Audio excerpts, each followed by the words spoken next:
يوسف، انت كنت موجود يوم حد الزعف في المرقسية، مش كده؟ وقول لي بقى، انت كنت رايح ليه ومع مين؟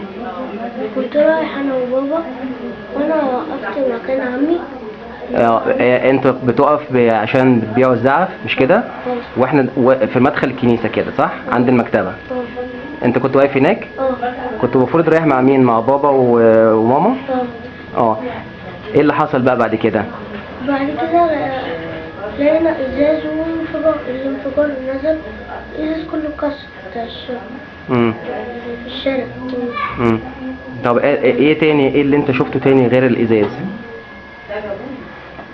اللي انا شفته ان انا شفت كده ناس مرميين على الارض، والناس بتترمى. انت عملت ايه ساعتها؟ كنت خايف طبعا. عملت ايه؟ طلعت جريت في زقاق في المرقسية، طلعت جريت. استخبيت في الزقاق.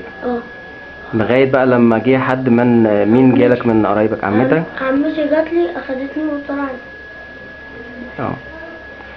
وبعد كده عرفت امتى؟ يعني بعد كده هو عرفت ان ماما كانت من الشهداء؟ عرفت بعدها امتى؟ يعني مين اللي قالك؟ بنت عمي. في وقتها يعني على طول؟ ولا وبابا كان معاك وقتها ولا كان بقى مع ماما وكده؟ كان مع ماما.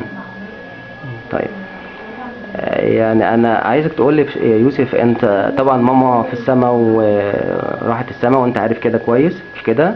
وبتصلي لنا وبتصلي لك. لكن انا عايزك تقول لي يعني انت طبعا يعني متضايق من اللي حصل ده، مش كده؟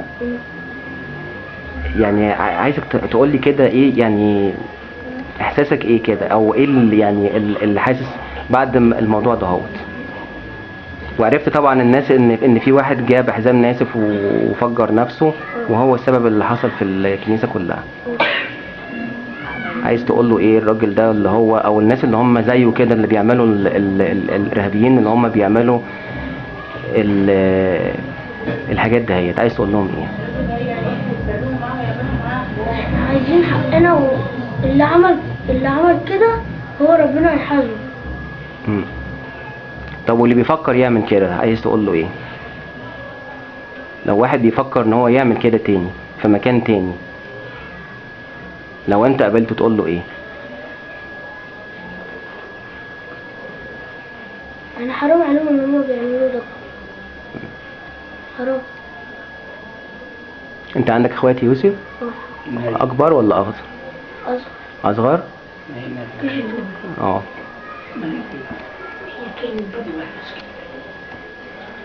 انت في سنة كام يا مريم؟ هو كان بيوسف ولا جديد؟ حضانة. في حضانة ايه؟ الرومان. انت كنتي مع يوسف يوم الحد في الكنيسة؟ وكنتي واقفة فين بقى؟ جنب منه؟ ولا كنت واقفة مع مين؟ انا كنت عند خالتي. في مكان تاني. في مكان تاني. ومين كان واقف معاكي جنب منك؟ انا وخالتي وبنت خالتي وبنت خالتي وابن خالي وخالتي. كنت طبعا رايحة بقى انت بتعرفي تضفري الزعف؟ لسه ما اتعلمتيش؟ وانت يا يوسف بتعرف تضفر لا. بس كنت بتتعلم، مش كده؟ طيب، يعني انت حضرتي يا مريم اللي حصل دوت؟ سمعتي الصوت الجامد والازاز اللي بيتكسر والحاجات دي؟ ورحتي فين بعد كده هوت؟ كنت مع مين؟ كنت عند خالتي. كنت مع خالتك لغايه بقى لما روحتوا، مش كده؟